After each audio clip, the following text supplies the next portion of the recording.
کیا آپ کو معلوم ہے کہ دنیا میں ملنے والی اوسطاً 65 سالہ زندگی میں ہم 25 سال سو کر، 8 سال مطالعہ اور تعلیم میں، 6 سال بیماری میں، 7 سال چھٹیوں اور تفریح میں، 4 سال کھانے پینے میں، یقین جانیے کامیابی خود ہماری تلاش میں ہے،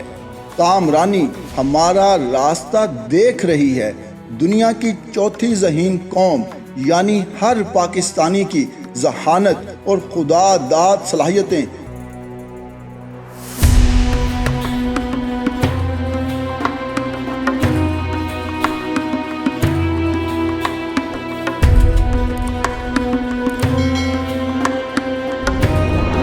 اگر آج ہمارے ہاتھ سے دولت نکل جائے تو کل واپس آ سکتی ہے، دوست اگر روٹھ جائے تو منایا جا سکتا ہے،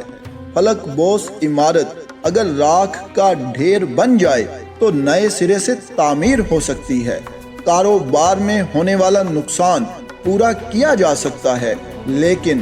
وقت کا خزانہ اگر ایک بار ہاتھ سے نکل جائے تو دنیا بھر کی دولت اور طاقت مل کر بھی اسے واپس نہیں لا سکتے۔ سکندر اعظم نے مرتے وقت یہ خواہش ظاہر کی تھی کہ اگر مجھے چند منٹ اور زندہ رہنے کی مہلت مل جائے تو اس کے بدلے میں تمام سلطنت قربان کرنے کو تیار ہوں، مگر تمام تر دنیاوی طاقت، دولت، فلسفی، وزیر، مشیر اور طبیب اس کی اس خواہش کو پورا نہ کر سکے۔ کیا آپ کو معلوم ہے کہ دنیا میں ملنے والی اوسطاً 65 سالہ زندگی میں ہم 25 سال سو کر، 8 سال مطالعہ اور تعلیم میں، 6 سال بیماری میں، 7 سال چھٹیوں اور تفریح میں، 4 سال کھانے پینے میں، 3 سال تبدیلی اور ان تمام سرگرمیوں کی تیاری میں صرف کر دیتے ہیں؟ اس طرح ہمارے پاس صحیح طور پر کام کرنے کے لیے صرف 12 سال بچتے ہیں، لیکن افسوس ہماری زندگی میں جو شے سب سے کم وقت رکھتی ہے شاید وہ وقت ہے جسے ہم بے دریغ اور بے رحمی سے لٹاتے ہیں۔ اہم کاموں کو کل پر چھوڑنے کی عادت انسان کو اپنی منزل اور کامیابیوں سے دور کر دیتی ہے۔ یاد رکھیے، ایک بہت بڑی آگ بھی وقت پر ایک گلاس پانی ڈالنے سے بجھائی جا سکتی ہے۔ یوں تو پاکستانی قوم دنیا کی چوتھی ذہین ترین قوم کے درجے پر فائز ہے، لیکن ذہانت اور بے پناہ صلاحیتوں کی مالک یہی قوم ترقی یافتہ اور تعلیم یافتہ اقوام کی صفوں میں تقریباً آخری قطار میں نظر آتی ہے۔ ہماری اجتماعی اور انفرادی پسماندگی فکری اور شعوری تنزلی کی ایک بڑی وجہ ہے وقت کا ضیاع۔ بلا وجہ ہر معاملے میں ٹانگ اڑانا،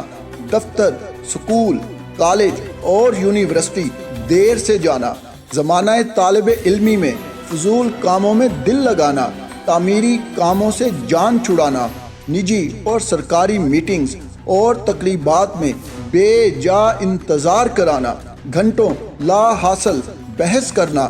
غیر ضروری معاملات کو مقدم سمجھنا، رات بھر جاگنا، انٹرنیٹ اور موبائل فونز پر بے جا وقت اور توانائی ضائع کرنا،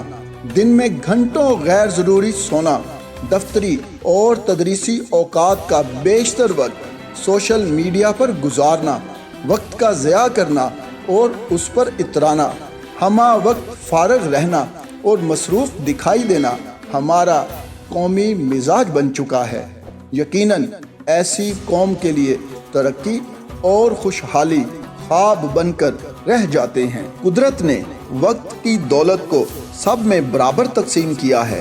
دانا ہو یا نادان، وقت سب کے لیے برابر ہے، لیکن نادان نہیں جانتا کہ اسے کہاں لگائے، لہٰذا وقت اس کے لیے وبال بن جاتا ہے، لیکن دانا زندگی کے ہر پل سے فائدہ اٹھاتا ہے، اپنی قابلیت اور ہنر آزمانے کے لیے ہمہ وقت مصروف عمل رہتا ہے۔ یہی وجہ ہے کہ دانا اپنی یادیں چھوڑ جاتے ہیں اور قیامت تک زندہ رہتے ہیں، جبکہ نادان عمر بھر بھٹکتے رہ جاتے ہیں اور پھر خاک میں مل کر خاک ہو جاتے ہیں۔ چارلس شواب ایک امریکن ارب پتی تھا۔ اس نے 1936 میں ایک شخص کو صرف اس مشورے کے لیے $25,000 ادا کیے کہ وہ اپنا وقت کس طرح بہترین انداز میں استعمال کر سکتا ہے۔ کہا جاتا ہے کہ نپولین بوناپارٹ صرف 5 منٹ دیر سے پہنچنے پر